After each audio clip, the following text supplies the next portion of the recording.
Hello and welcome to the program. I'm Jokia Rogers. Various countries have continued evacuations from the Sudanese capital, Khartoum, as fighting between the army and a paramilitary group shows no signs of abating. France, Germany, Canada, Spain, Italy, the Netherlands, among others, have all confirmed moving their diplomatic staff and other citizens to safety. Here's more in this report. The continuous battle raging in Sudan has forced several countries to begin evacuation operations to rescue foreign citizens, embassy or diplomatic staff by road and sea.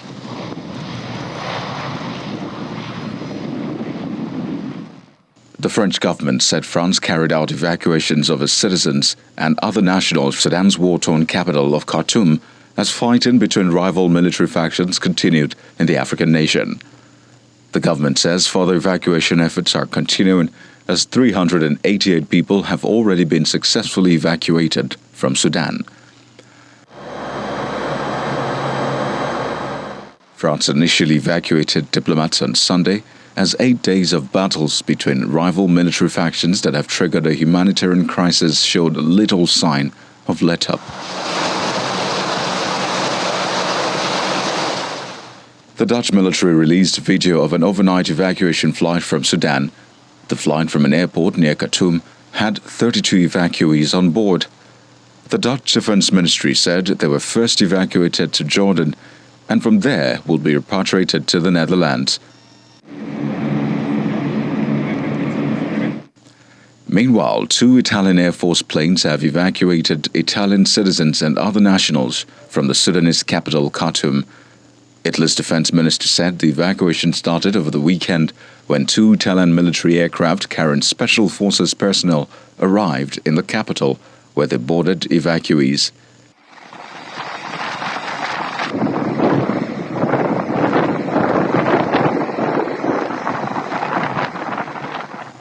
Spain, on the other hand, evacuated its diplomatic personnel and citizens, as well as other EU and Latin American citizens from Sudan. The Spanish Defense Ministry said the evacuation was completed successfully as a military plane arrived in Djibouti for a stopover before flying to Madrid. A German Air Force plane with 101 people evacuated from Sudan has landed in Berlin. German military said it flew out 311 people so far from an airfield near Khartoum, and the first batch was brought back to Berlin aboard an Airbus A321 from the Al Azraq base in Jordan, which has been used as a hub for the evacuation operation. Jordanian citizens who were evacuated from Sudan have arrived safely in Marka Airport in Amman. A statement by the Jordanian Foreign Ministry revealed 343 Jordanians, Palestinians, Iraqis, Syrians and Germans were evacuated from Port Sudan by 4 military planes. Canadian Prime Minister Justin Trudeau says Canada has temporarily suspended operations in Sudan and extracted its diplomats. The armed forces of the United States and the United Kingdom have evacuated embassy staff from Sudan, while other nations rushed to get their citizens to safety. Meanwhile, British Prime Minister Rishi Sunak says the country's armed forces evacuated diplomatic staff and their family members from Sudan. Sunak paid tribute to what he called a complex and rapid evacuation after he said there had been a significant escalation in violence and threats to embassy staff. Britain's Defence Minister Ben Wallace said British troops undertook the rescue operation alongside the United States, France and other unnamed allies. He adds that more than 1,200 military personnel were involved in organizing and carried out the rescue operation. Last night, the British military conducted an evacuation operation of British diplomatic staff and the dependents from Khartoum, using elements of 16 Air Assault Brigade, the Royal Air Force and the Royal Marines. Over 1,200 people contributed to this operation. It was dangerous and precarious, but nevertheless we managed to use both C-130s and A400 aircraft to go in, collect our diplomats and their residents and fly out to safety. Obviously, we couldn't have done this without the support of the French and the United States, where in our joint planning we helped each other.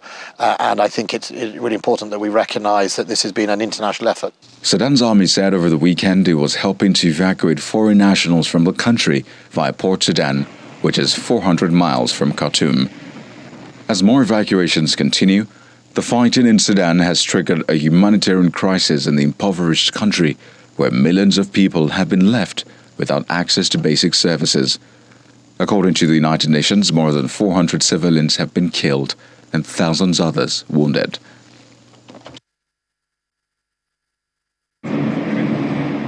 Meanwhile, EU Foreign Policy Chief Josep Borrell says more than 1,000 European Union citizens have been evacuated from Sudan over the weekend amid the deadly fighting between rival army factions. Mr. Borrell told journalists that it had been a complex but successful operation, adding that the EU ambassador to Khartoum was still in the country. He says the EU bloc will continue pushing for a political settlement to the end of the crisis that could worsen and have a grave impact across the African continent. It has been a complex operation and it has been a successful operation. First, the staff of the European Union, 21 people are already in Europe, and many more European Union citizens and others are already out of Sudan. I cannot give you the concrete figure, more than 1,000 people for sure.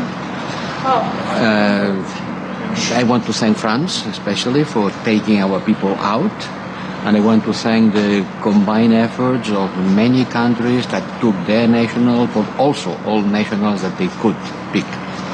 So it has been a successful operation, but complex. I was in touch with the two generals fighting in Sudan, and now the ceasefire is stopped, it's over. We have to continue pushing for a political settlement. We cannot afford that Sudan, which is a very populated country, implodes, because it will be sending shockwaves around the whole Africa.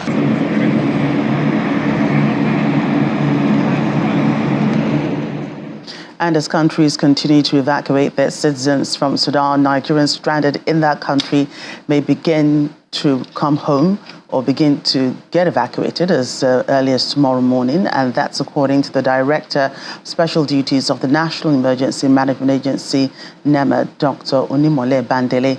According to him, the Director General of NEMA, Mr. Mustafa Habib, is already in Cairo, the capital of Egypt, to perfect the movement. Dr. Bandele was speaking on our breakfast program, Sunrise Daily, earlier today.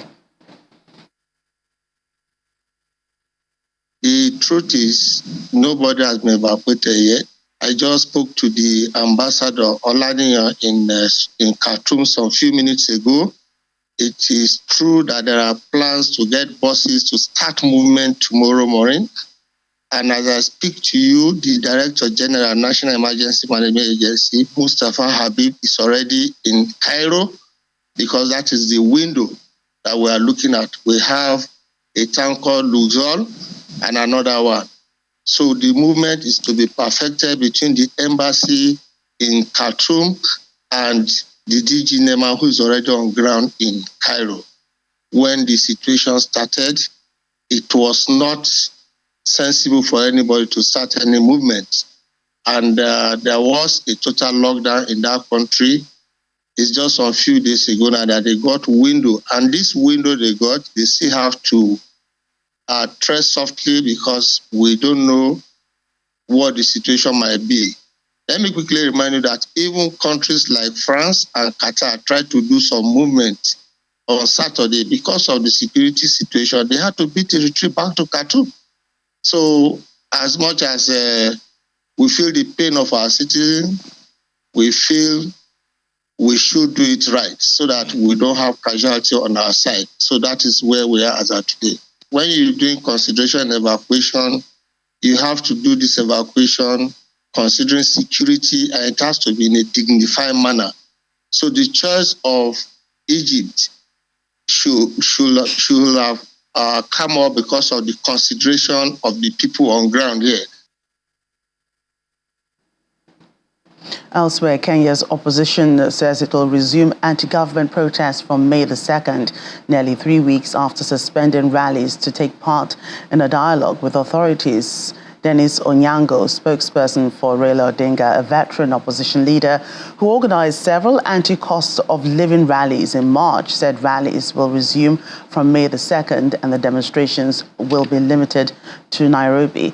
He did not elaborate on the reasons for the renewed protests. Mr. Odinga had organized bi-weekly demonstrations on Mondays and Thursdays since March the 20th, accusing President William Ruto of stealing the August presidential election and of being unable to curb soaring prices. These rallies were banned by the police. According to the Kenyan president, who had called on the population to respect the rule of law, a bipartisan parliamentary committee was to explore the possibility of revising the electoral code. However, the head of state ruled out any alliance with his rival.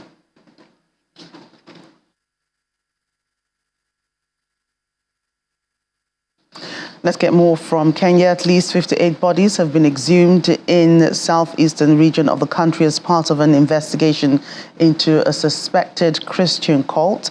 Kenyan police began exhuming remains from more than a dozen suspected graves in the east of the country, thought to contain followers of a Christian cult who believed they would go to heaven if they starved themselves to death. Last week, homicide detectives marked out patches of bare earth with sticks and yellow tape in Shakohola Forest in Kilifi County, near the location where the police rescued 15 members of the Good News International Church.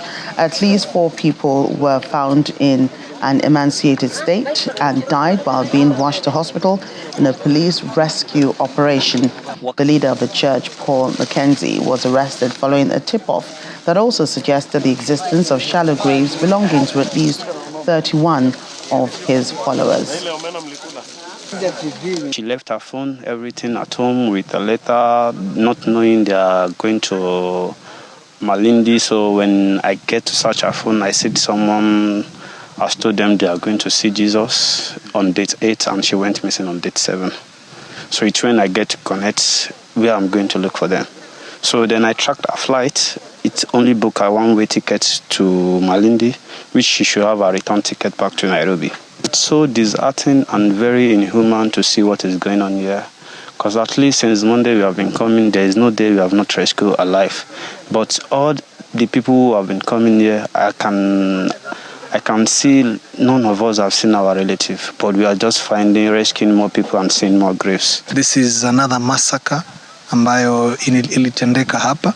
So we are calling upon the Inspector General, DCI, timu zote ziletwe sasa hapa Shakahola, kwa sababu this is not a normal case.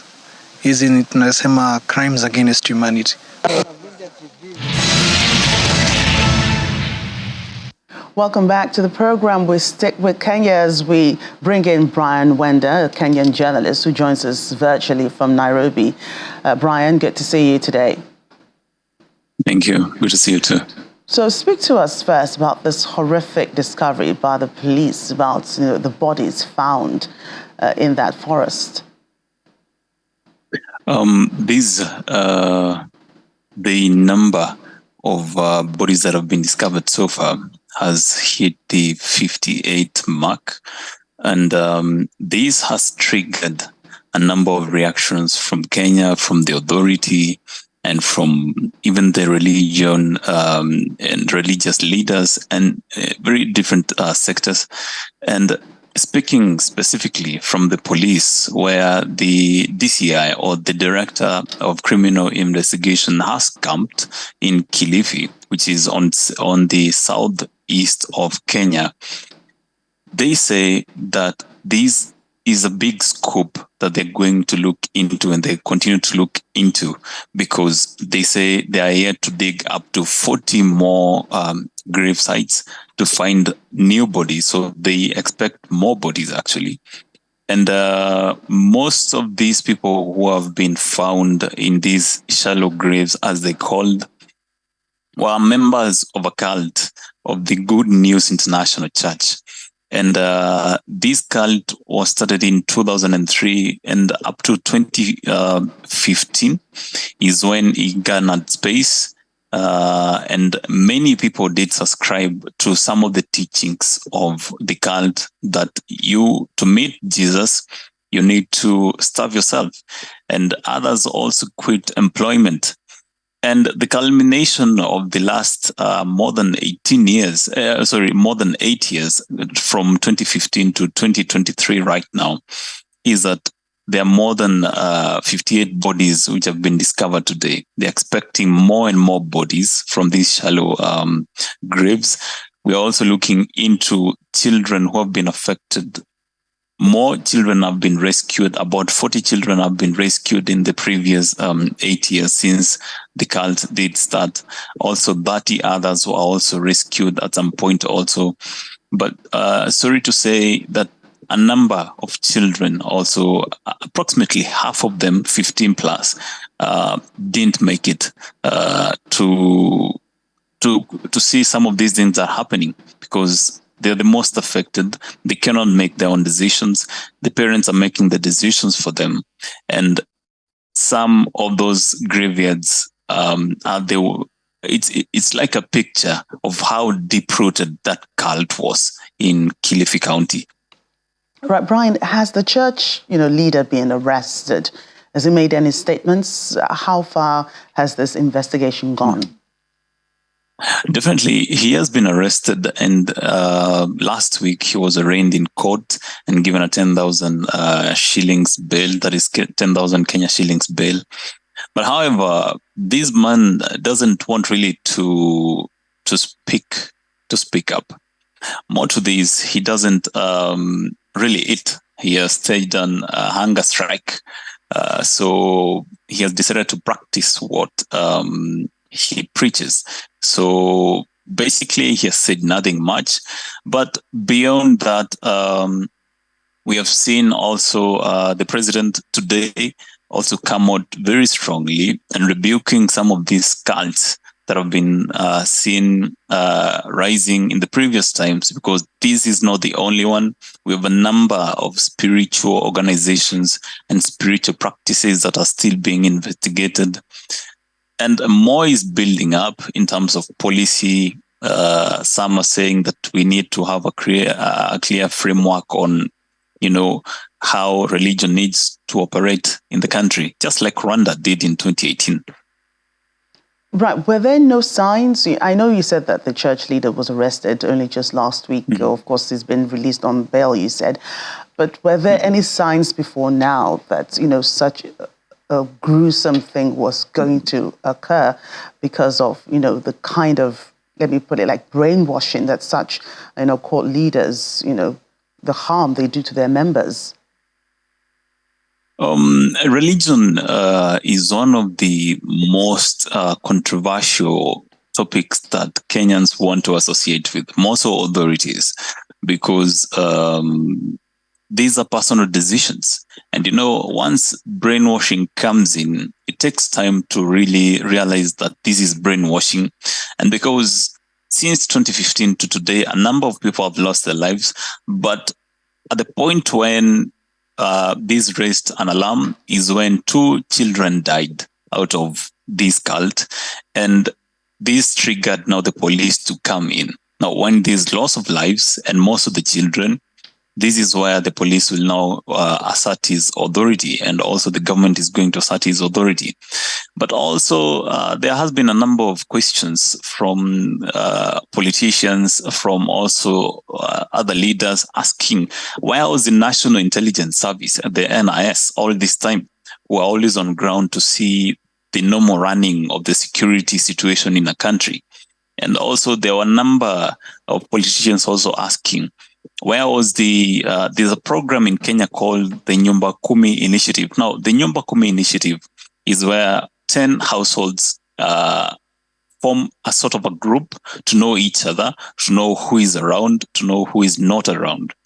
And the question was, then what were some of these initiatives doing all this time to realize that more than 58 people lost their lives and more graveyards are yet to be met?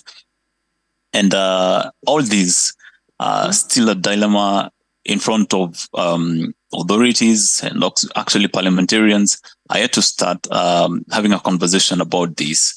Making comments on local televisions, they look tough, and let's see if they're going to also take this to the parliament and make also some changes when it comes to policy and religion too. All right, Brian, thank you so much for giving us updates on that situation in Kenya. Thank you. Still to come on the program, 20-year-old South African author aims to help struggling accounting students understand and learn the subject in a fun way through poetry. We'll see those details in a moment. Please stay with us. Welcome back. For those students petrified of accounting and tax matters, a young poet has your back. 20-year-old Boshelo Ntombeti from South Africa is an accounting poet and published author from Soshanguve Township in Pretoria. Boshelo is an aspiring chartered accountant and a financial management student. Her first book is titled A Black Child Transformed by Accounting, and the second one, The Poetic Atmosphere of Income Tax. The 20-year-old says she wrote her first book with the aim to help struggling accounting students understand and learn the subject the fun way through poetry. Her book, A Black Child Transformed by Accounting, consists of 17 poems, and each poem has a line-by-line explanation. 20-year-old Botselo Mtomboti from Pretoria says she loves to write. Raised by a single mother, Botselo says growing up, life was not easy, and putting pen to paper, writing poems was her only way of escaping her reality and expressing her feelings. But what's unusual about her writing is that her poetry is all about the much dreaded subject for many, accounting. I didn't have the guts to speak to anybody, so I bled on paper. I wrote poems that reflected how I felt, because I didn't have the guts to speak to anybody. So one day I was like, Botselo, you love accounting, you love poetry, so why not combine the two? Why not introduce a new way of learning? Because South Africa needs more chartered accountants. And that's how I came up with my first one, A Black Child Transformed by Accounting, which is a book full of accounting poems. From solving one of the hardest calculations faced by accounting students to finding ways to raise funds to publish her book, Botselo shares some of her fun memories while writing her first book titled A Black Child Transformed by Accounting. It was so hard. Publishing a book is very expensive, especially when you come from a disadvantaged background. However, I did a few jobs there and there, and there are a few people who donated. The most interesting part about it was turning one of the nightmare calculations into poetry. Nightmare calculations such as depreciation. Depreciation sold, you are backward. Depreciation new, you are forward. Depreciation old, I'll always remove new from you before I even calculate you. I'm not afraid of calculating your depreciation. Tell me which method to use. Tell me when I sold my assets. Tell me when I bought my assets, and it'll be my greatest honor to calculate you. Botselo believes poetry improves memory skills, and from the feedback she says she has received from her book, it has helped students and even teachers. The feedback is good, and also teachers are even buying this, lecturers. I got people from the Department of Basic Education buying this book. Hope. And there's also a second book titled The Poetic Atmosphere of Income Tax, still not many people's favorite subject. Botselo's dream is for her books to be translated into other languages and distributed worldwide, just to improve the understanding of the subjects. Globally, for that matter, not just nationally, globally. You know, in Portuguese, in the Russian language, in Afrikaans, Zulu, Sotho, you name it all. In, what's the language in Zimbabwe? Shona, yeah, Shona and everything. And the young writer who turns 21 in May says she's not done because a mathematics poetry book is what's next on her cards. Other stories, Brazilian authorities say 2 people were badly burnt in an apparent gas explosion in an apartment block in Sao Paulo state. Civil defense workers and firefighters were at the scene inspecting the building to ascertain which parts were still safe enough to allow in residents to collect their belongings. Local media reports that the 2 who were badly injured suffered burns to 70% of their bodies, while 2 others suffered minor injuries in the explosion, which damaged 10 homes. Part of the apartment block was used as tourist accommodation offered for rent on internet platforms. And potential U.S. presidential candidate Ron DeSantis has met with Japanese Foreign Minister Yoshimasa Hayashi, saying he's keen to deepen direct economic relations between Japan and Florida. DeSantis, who met with Japanese Prime Minister Fumio Kishida earlier, praised Japan's military expansion last year in the face of an increasingly powerful China and North Korea's repeated missiles launches. He said he will lead the South Korea, Israel, and Britain. He will leave for South Korea, Israel, and Britain after his talks.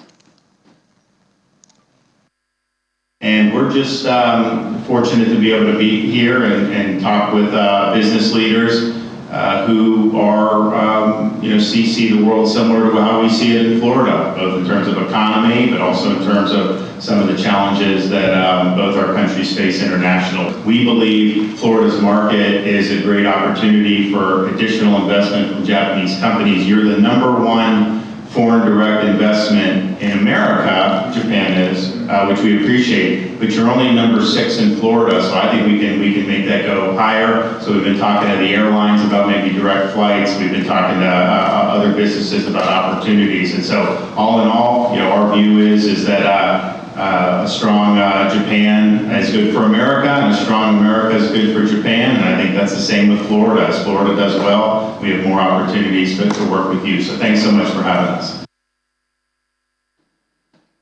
Canadian Prime Minister Justin Trudeau welcomed German President Frank-Walter Steinmeier to Ottawa for a 4-day visit that will include discussions on security, economy, and climate. Much of the conversation is expected to focus on Russia's war in Ukraine and ways to provide ongoing support for Ukraine. Other topics will include the broader impact of the war, as well as fighting climate change and highlighting trade ties. Steinmeier will accompany President Mr. Trudeau to visit other parts of Canada, including Vancouver, British Columbia, and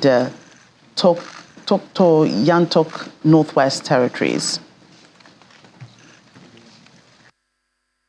What a real pleasure it is to welcome the German President Frank-Walter Steinmeier here to Ottawa. We had such a wonderful conversation last time I was in Germany. I very much look forward to continue it. We know that we have to defend our democracies against external threats, but also because of internal threats, and so therefore I'm very, very happy. I really appreciate that you were inviting me for discussions with young students today here in Ottawa. Well, that's the program today. Thank you so much for watching. I'm Jokia Rogers.